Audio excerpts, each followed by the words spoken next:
I'm so sorry we did everything we could. No, no, he promised me. Lex promised me. Doctor, please save him. Please, I beg you. This is the story of Sonia, how she lost her home because she believes. A home is not a house but a person. Long before Sonia could grasp her name, long before she could smile, Sonia had already understood the concept of pain.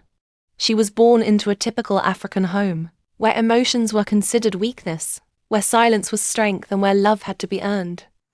She heard from her sisters that when she was born, her father hissed before leaving the hospital. And her mother, she refused to breastfeed her. Though that sounded strange, but that was just the beginning. She was the fifth child of her father, the fifth girl. Maybe that was her first crime, to be born female. Sonia had seven sisters, and in her house, love wasn't equal. You had to hustle for yours. She watched her sisters fight to be seen, fight to be chosen, fight to be loved. She got the memo late, so she settled for the bare minimum. 2 days into her final secondary school exams, she met him. He was from the old boys' school they were always teased about. His name was Alexander, but she called him Lex. They started off as friends. By some miracle, they got admitted into the same university the same year, and the year after that, they started dating. Believe me when I say this, she said, love is a beautiful thing. Because of the way she grew up, she had never experienced pure love. Not the kind that feels safe, not the kind that feels like home. But with Lex, she saw what she had been missing. They were freshers, but he walked around like he owned the place. He became her tour guide, her protector, her loudest cheerleader. Everywhere they went, hand in hand, she was either grinning or laughing. People said she glowed. Lex made her feel like she knew everything, even when she knew nothing. He defended her without hesitation. They shared everything and anything. There was no secret. He wasn't just her boyfriend, he was her friend. His hugs healed her more than painkillers ever could. He gave her comfort. He gave her peace. He gave her joy. And she called him my home. Before Lex, her life felt like black and white. After that boy smiled at her at the bus stop, the world became a rainbow.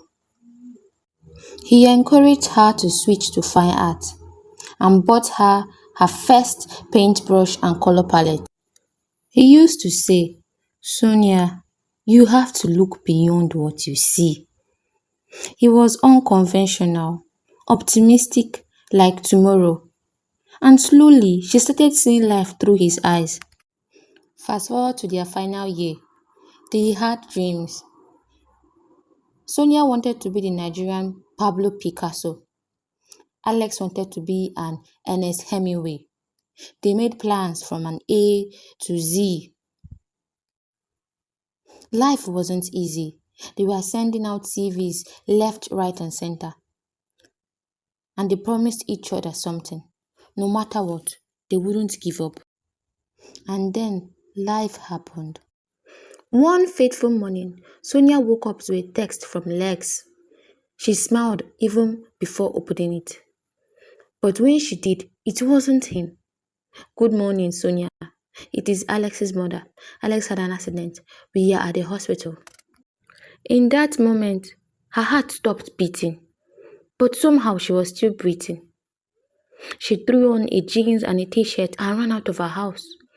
She could hear her family shouting behind her, but she didn't care. Her home was on fire. At the hospital, his mother was in the waiting room. Sonia hugged her and they broke down. Days turned into nights, and nights turned into days. Lex was in a bad shape, but she believed. Sonia believed that he would be fine. After a week, she started having nightmares, horrific dreams of death. The next day, he had another surgery. Sonia prayed like her life depended on it because it did. And to the glory of God, he survived. For the first time in weeks, she saw him smile. That goofy smile. Sonia was the happiest girl alive. 2 days later, they were talking. Sonia left briefly to use the bathroom. Then she saw doctors running past her, nurses rushing in, and then a woman screamed. Sonia recognized that voice. It was his mother. Her heart left her body. She didn't even remember falling. When she woke up, she was told Alex was gone. Sonia couldn't believe her ears.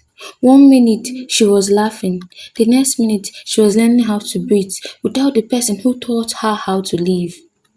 She went from grinning sheepishly to crying like someone who had lost her mind. She was inconsolable. It felt like waking up and realizing your legs had been cut off. That is what losing felt like. She cried until her eyes swelled shut. She almost choked on her tears. After Alex's death, she became a recluse. The hardest thing wasn't the funeral, it was the silence in the hospital. It was not talking to him every day. Every morning she would wake up and remember he was never coming back. And that hurt in ways Sonia could never explain. Months later, trying to escape the grief, Sonia applied for a master's scholarship abroad. Some weeks later, while checking her emails, she saw an unread message. It read, Dear Sonia. It was an acceptance letter. Sonia jumped for joy and instinctively she reached for her other phone to call Lex. That was when the tears came flooding in. In a few months' time, she finally went abroad, but it was lonely. Every street, every classroom, every success reminded her of him. At her graduation, she wore a smile, but fake happiness is the worst kind of sadness. And she knew something. If she was ever going to heal, she would never be the same again. Because when you lose your home, you don't just lose a person, you lose the version of yourself that existed with them. And that is the kind of pain that changes you forever.